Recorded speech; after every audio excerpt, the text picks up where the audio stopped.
If you're curious about astrology and wondering how will this science benefited your life, then in this episode we are going to cover about medical astrology.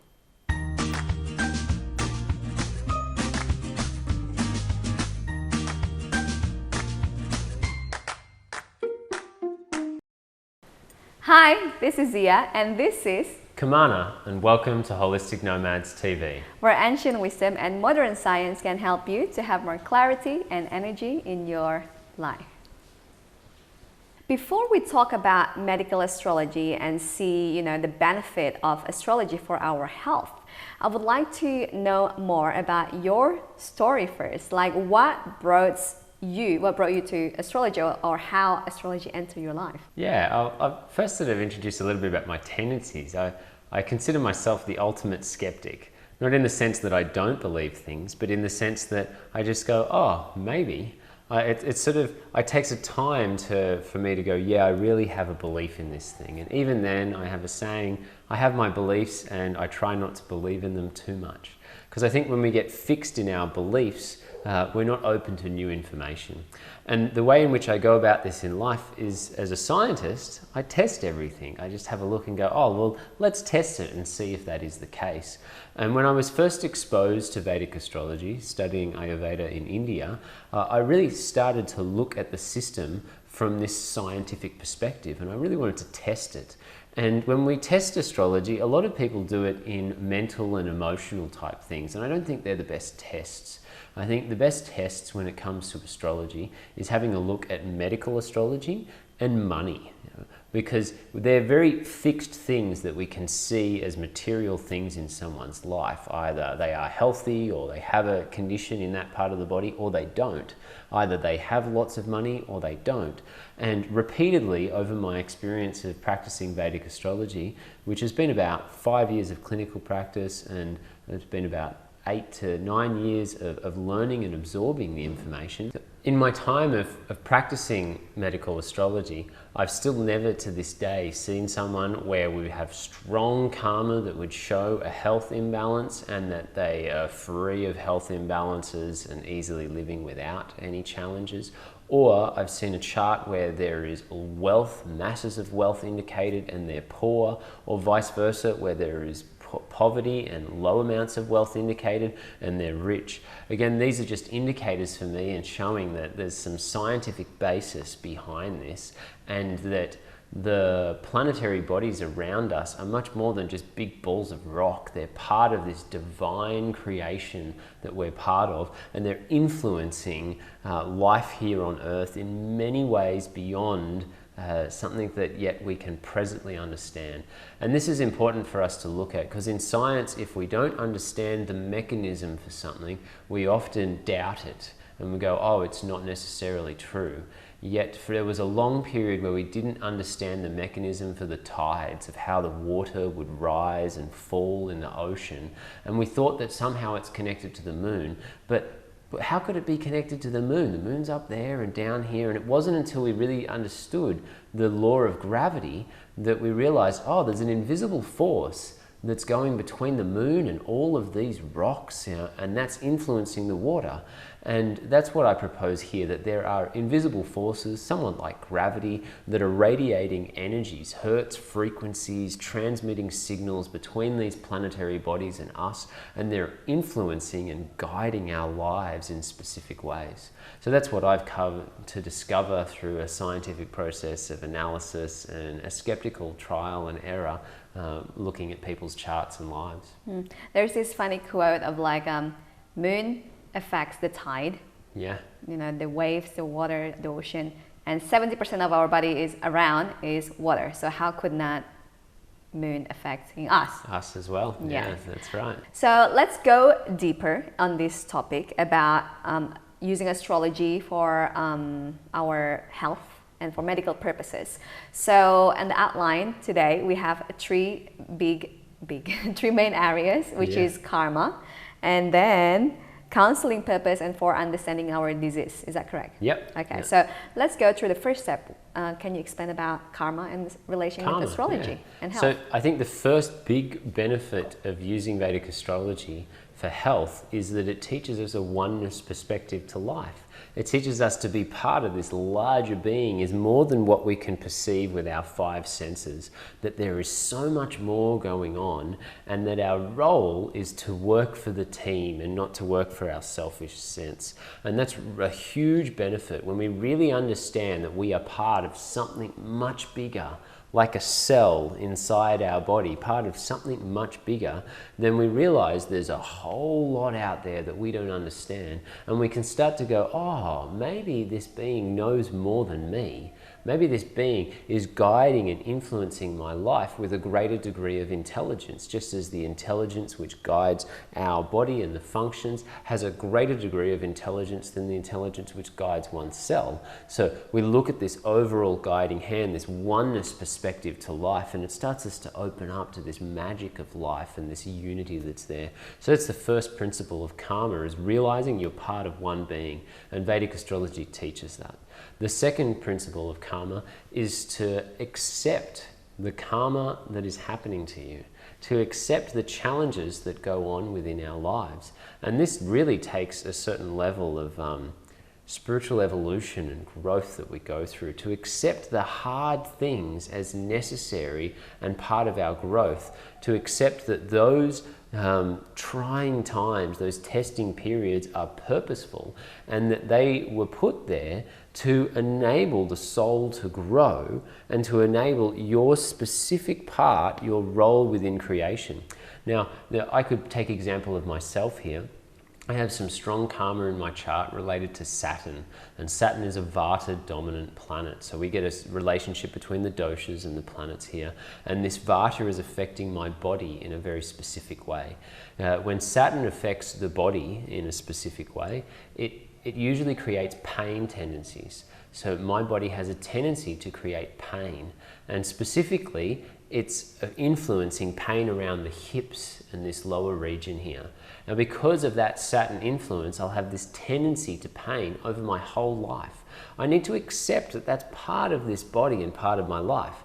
Does it mean I do nothing about it and I just go, oh, acceptance, okay, I'm not going to change anything? Acceptance is very different to just being overwhelmed by something and giving up. You can still accept that something is happening and take actions to balance it.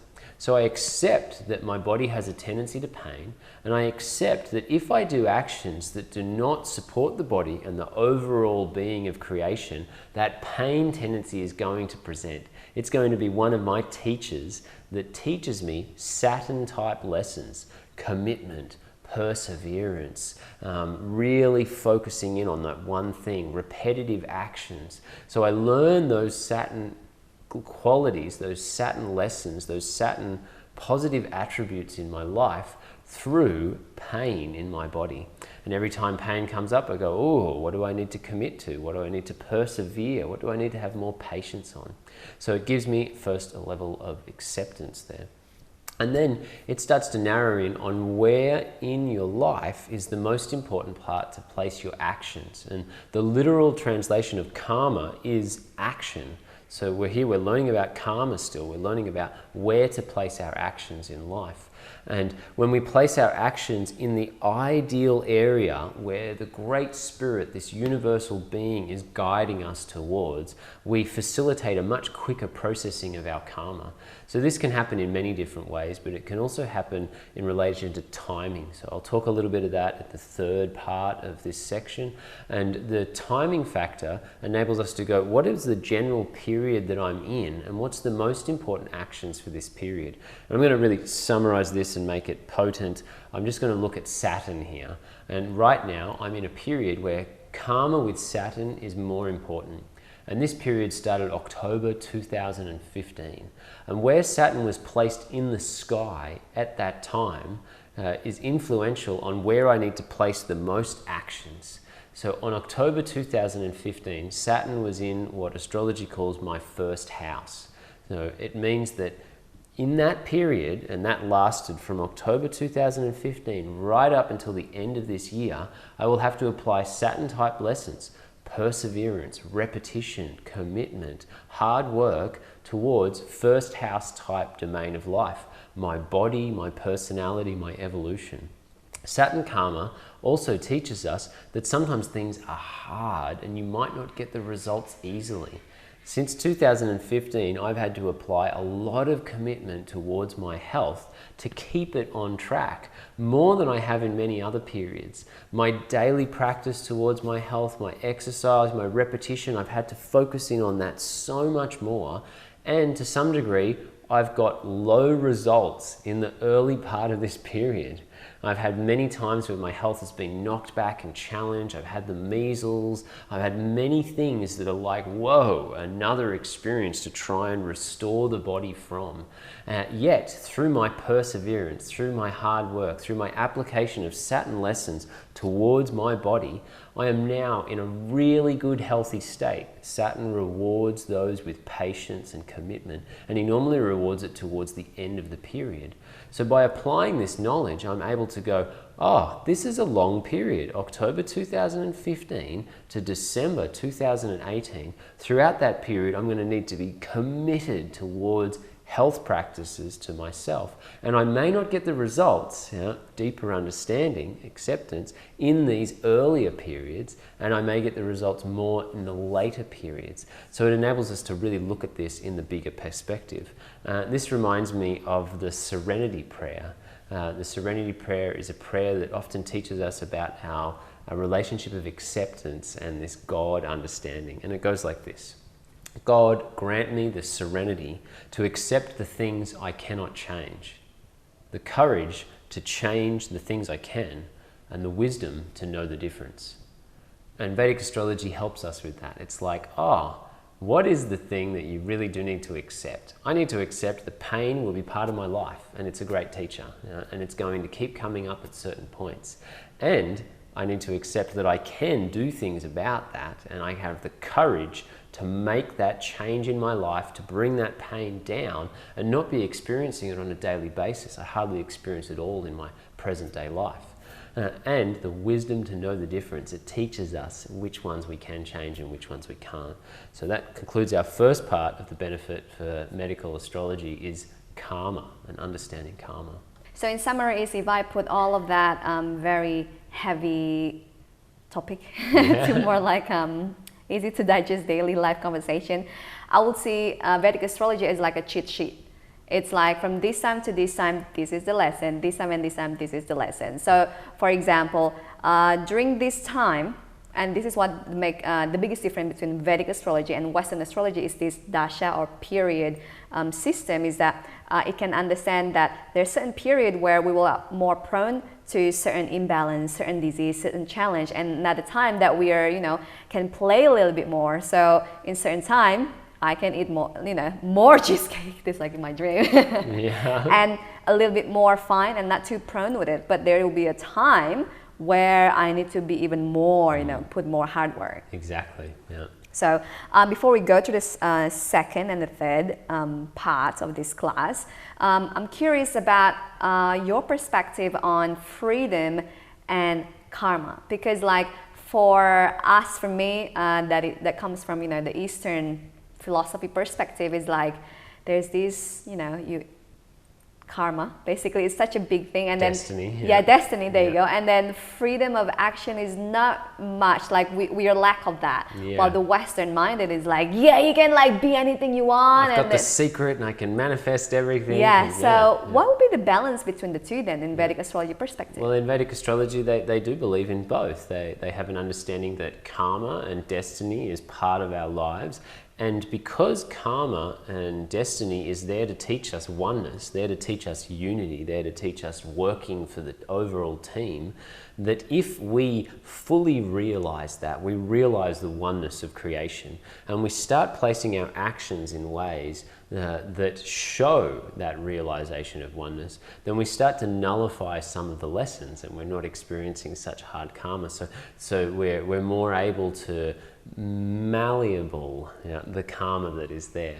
It doesn't necessarily mean that the karma doesn't come through and affect us. It just doesn't have the same intense reactions as it comes through the body, and the lesson is less needed for severe lessons. The lesson becomes redundant because we've already realized the purpose of the lesson. What will be the second part of the purpose of astrology for medical purpose? The second part is related to counseling someone. So many people feel they want to know what their purpose in life is. And as long as this is going on, this, what's my purpose? It tends to create desire. In Ayurveda, this is known as raga. And raga is the primary cause of disease in Ayurveda, is this desire, this want for something, but something else happens in our life. And when we get to this acceptance, we really understand, this is part of my life path, then we can dissipate this excess desire, this yearning for something that we may not be able to get. So the three main areas that I help counsel people with Vedic astrology is their profession, to understand what sort of work is going to be most fulfilling for them, whether or not they're meant to find great happiness within their work, or whether or not their work is a little bit of a drudgery and there's other areas of life that are going to be more fulfilling and happy for them. The next one is relationships. Relationships are so key for health imbalances. So to understand the karma associated with relationships, the repetitive processes that we may go through in a relationship dynamic, and to know whether or not we may need to accept some of those dynamics, that leaving a partner is not going to change that, and we may attract the same dynamic again, and to understand how we can work with that relational energy so that the lesson is learnt quicker, creating less of the challenging things within relationship. And also timing here, it may not even be a period where relationships are key, and to go, don't focus on that domain of life now, focus on something else, because in another period, relationships will come in a more powerful way. And the third one we look at for counselling is money. For people have a lot of desires that build up around money, and also a lot of fear when they're losing money. So Vedic astrology can help us with the timing and the understanding here of this period is not so related to money. Maybe we're not meant to be making lots of money here, yet the right support will still come through. You'll get what you need and it'll come through these resources that are here. Or you're about to invest in something and to go, well, in 2 years, there's a period where you may be losing a bit of money. Maybe you don't want to invest so intensely or in a high risk thing.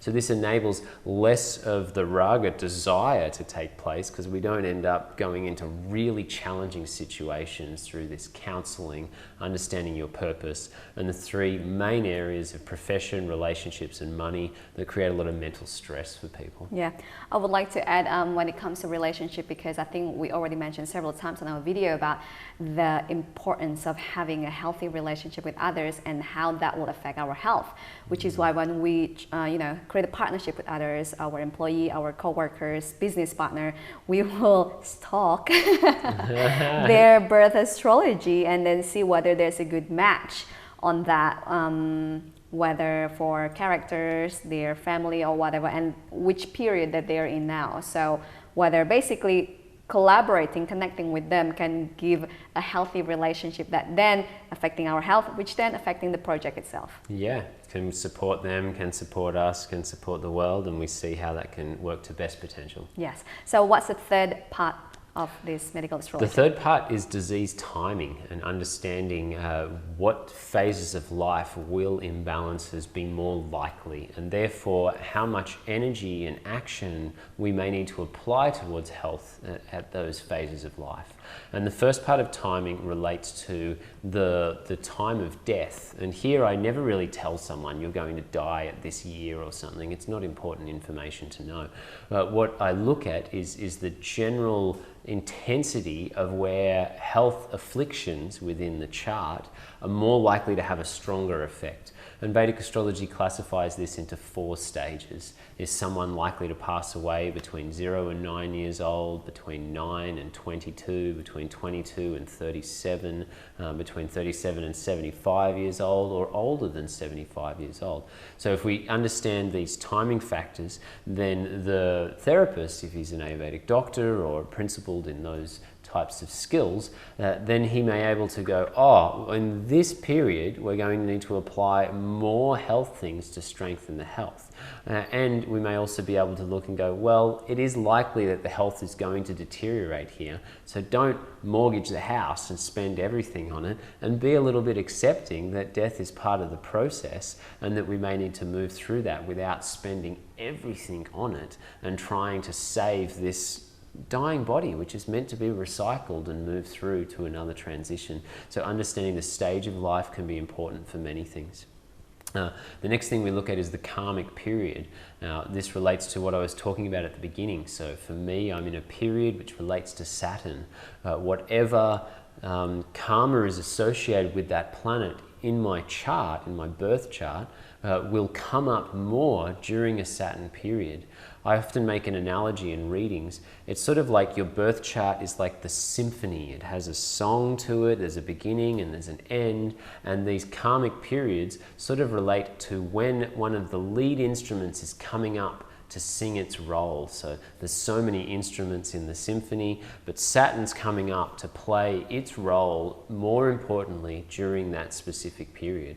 And when we know these karmic periods, we're able to go, oh, the health imbalances associated with that planet. So for Saturn, it's Vata type health imbalances, it's dryness, it's pain, it's nervous system, it's the bones. Understanding these areas of where we might need to focus on, and also what is the lesson associated with that planet. So for Saturn, it's hard work, perseverance, commitment, patience, and just being willing to step up again in those repetitive processes.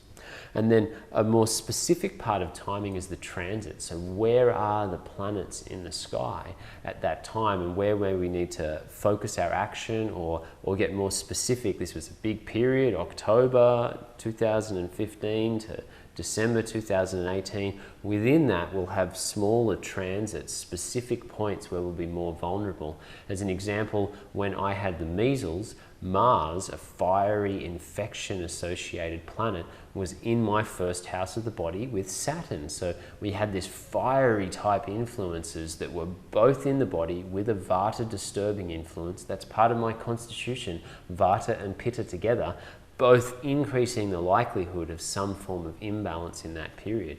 As I was prepared for that period, it didn't end up to be so severe. In fact, I got travel insurance for the very first time in my life, because I knew, I looked forward into the future and said, that is a really sensitive point. So let's make sure that I'm prepared to be able to deal with an accident or some other thing that Mars might be associated for that timing period.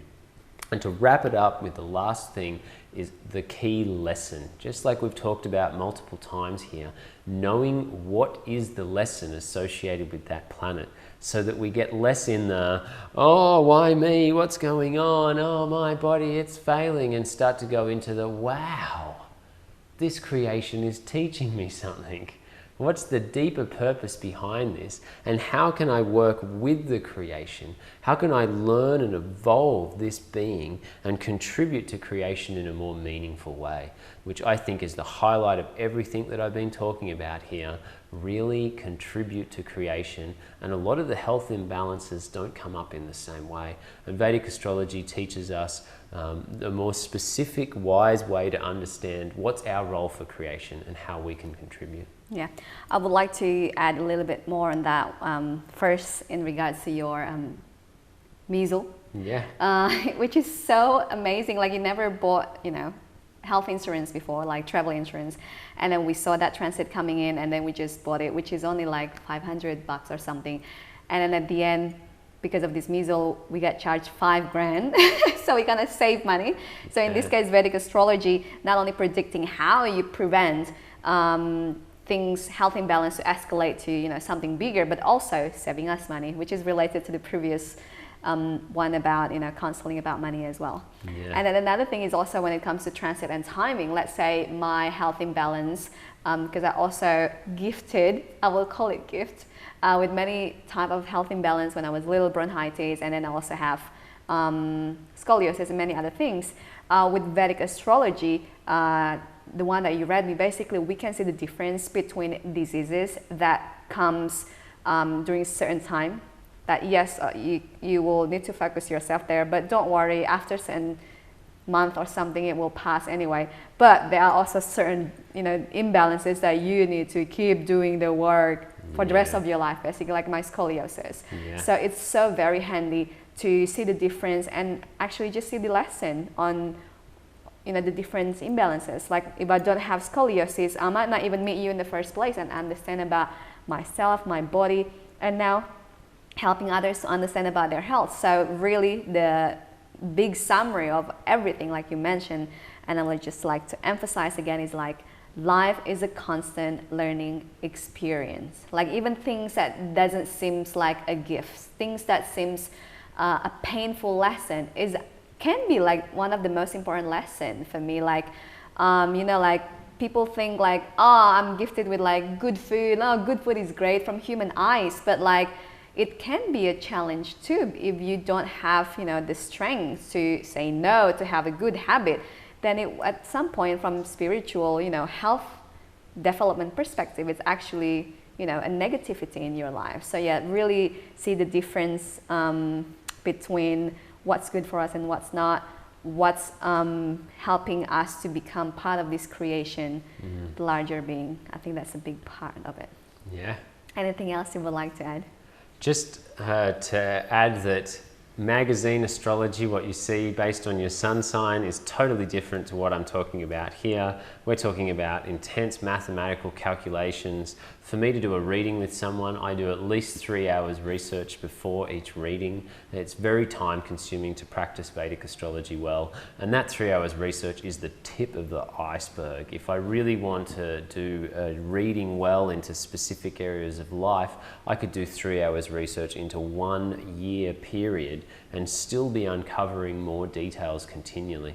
So we're not talking about just looking at someone's chart and then just reading it away. We're not talking about looking at a magazine and reading something from there. We're looking at someone who is really devoted to their practice and will spend the time researching your chart, understanding the details, the transits that are coming up. And to do that properly, you probably need to focus in on one domain of life, or one period of life, rather than a general reading, which can be great as your first reading, understand all of life and your karmic tendencies. But if it's medical astrology as an example, the person needs to be trained in that and focus in on that one area of research. Okay.